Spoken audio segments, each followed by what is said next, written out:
बंद कोठरी में बेस्या के साथ बाबा, तीसरा कोई नहीं, केवल दोनों थे। बाबा नंग धड़ंग थे, नागा साधु, लंगोट पहनते थे और फिर उनके साथ बेस्या। बवाल मचा, बेस्या चिल्लाने लगी भीतर से। लोगों ने दरवाजा खोला। फिर जो हुआ वह जान करके चौंक जाएंगे आप। अब इतना ही हमारा कहना कि मखनचुआ आएगा और शुरू करेगा, 10 गाली देगा। मखनचुआ सुनने की ताकत नहीं है उसके पास, न समझ है। बस एक लाइन थंबनेल देखेगा और उसी पर शुरू कर देगा माँ बहन। देख मखनचुआ, आज नहीं कल तुम्हारे भीतर सुधार की अपार संभावनाएं हैं। जो नकारात्मक स्वभाव तुम्हारा है, जब सकारात्मक होगा तो तुम जो चाहोगे वह कर दोगे। इसलिए पूरा वीडियो सुन। प्रेमानंद जी महाराज, जो किसी परिचय के मोहताज नहीं है, एक बड़ी शख्सियत है, न जगत गुरु हैं, न शंकराचार्य जी हैं, न महामंडलेश्वर हैं, लेकिन उनके आभा मंडल के आगे बड़े बड़े लोग नतमस्तक होते हैं। विराट कोहली अभी फिर गए थे और प्रेमानंद जी महाराज ने उनको गले लगाया। ऐसे तमाम बड़ी बड़ी हस्तियाँ महाराज श्री के यहाँ जाती रहती हैं। वह कुंभ मेला में भी नहीं गए और कहीं ऐसे स्थान पर भी नहीं जाते हैं। काशी में लंबा समय उनका रहा और फिर घर से निकले। अब सीधे सीधे राधा रानी के चरणों में उन्होंने अपने आप को समर्पित कर दिया है। अब आप सोचेंगे कि प्रेमानंद जी महाराज और बेस्या का क्या संबंध है। फिर बंद कोठरी में बाबा और बेस्या, फिर बेस्या के चिल्लाने का क्या मतलब है। जी हाँ, बाबा, नागा बाबा नंग धड़ंग रहते थे, बच्चों के साथ खेलते थे। बच्चों में ईश्वर का वास होता है, 5 वर्ष तक तो होता ही है। और छोटे बच्चों को आप देखेंगे जो 3, 4, 5 महीने के हैं, पहले मुस्कुराएंगे ऐसे, फिर गम ऐसे हो जाएंगे, फिर मुस्कुराएंगे। कभी ध्यान से देखिएगा और फिर आप रिचार्ज हो जाएंगे। उन्हीं में परमात्मा को देखिए, एक बार निहारिए, मज़ा आ जाएगा। 4-5 महीने के बच्चों को देखिए, फिर हंसेंगे, फिर ऐसे ऐसे और 2-3 मिनट में यह क्रिया होती रहती है। बहरहाल बच्चों के साथ खेलते थे, छोटे छोटे बच्चों के साथ, बच्चों को पीठ पर बैठाते थे, बच्चों के साथ कबड्डी खेलते थे, बच्चों के साथ दौड़ते थे। कुछ लोगों को यह चीज़ें नागवार लगती थी। नागा बाबा को जो भी मिल जाता था खा पी लेते थे।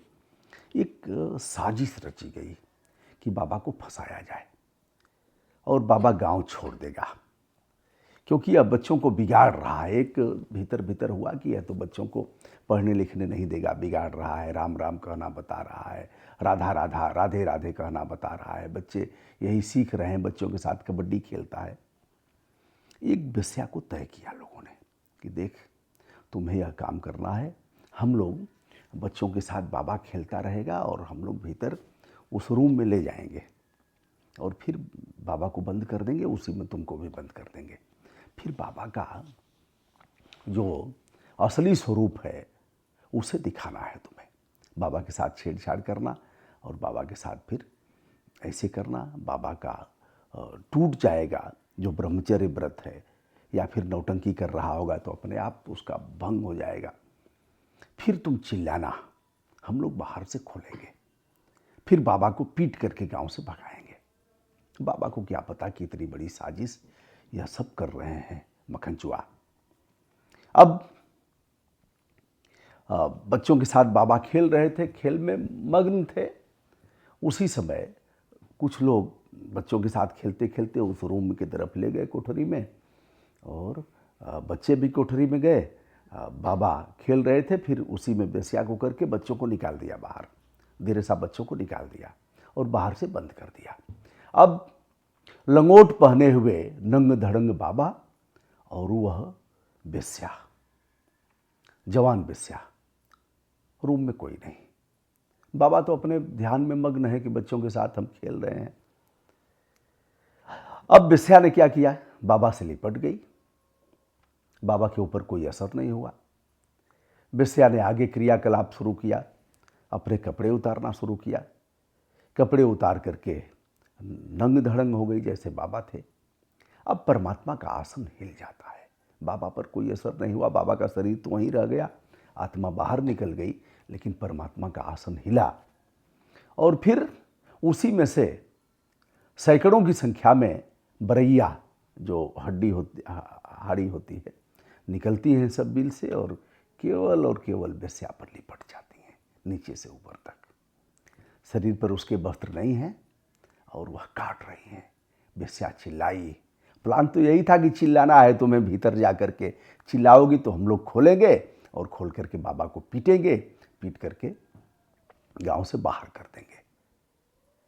ऐसा ही हुआ। उसने चिल्लाना शुरू किया। अगर कभी आपको काटा होगा तो आप बताएंगे, मैंने तो इसको देखा है, भुक्तभोगी हूँ, बहुत बार काटे हैं सब। ठीक है, काटना उनका धर्म है, उनके क्षेत्र में हम जाएंगे तो वह काटेंगे ही। तो चिल्लाई। अब इन लोगों को लगा, मक्खनचूहों को, कि काम तो हो गया। दरवाज़ा खोला, बाबा निकले और यह चिल्लाते हुए अब उन मक्खनचूहों पर लिपट जाती है। मक्खनचूहों को भी बरैया काटती है ठीक से।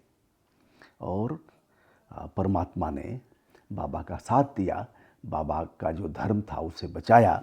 रहीमदास जी ठीक ही कहते हैं, जो रहीम उत्तम प्रकृति का करी सकत कुसंग। जो रहीम उत्तम प्रकृति का करी सकत कुसंग।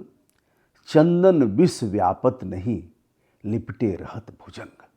चंदन की जो शीतलता है उसे पा करके सांप लिपटे रहते हैं। जहरीले जहरीले सांप चंदन के साथ लिपट करके जो ठंडा वातावरण है उसका आनंद लेते हैं, लेकिन चंदन के ऊपर उनके विष का कोई असर नहीं होता। ऐसे ही संत महापुरुष हैं, आपके ऐसे कहने का कोई असर, यह कहने से मैं यह नहीं कह रहा हूँ कि मैं संत महापुरुष हूँ और हमारे ऊपर गाली वाली का कोई असर नहीं पड़ेगा, लेकिन गृहस्थ भी सबसे बड़ा संत है, बड़ी औकात है उसकी।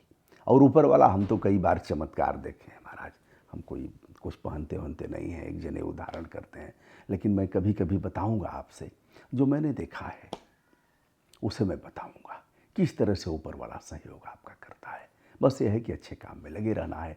मक्खनचूहा जानता है कि हम राष्ट्र विरोधी हैं, सनातन विरोधी हैं। ठीक है, आज नहीं कल वह सुधरेगा। यह प्रेमानंद जी महाराज ने इसे बताया।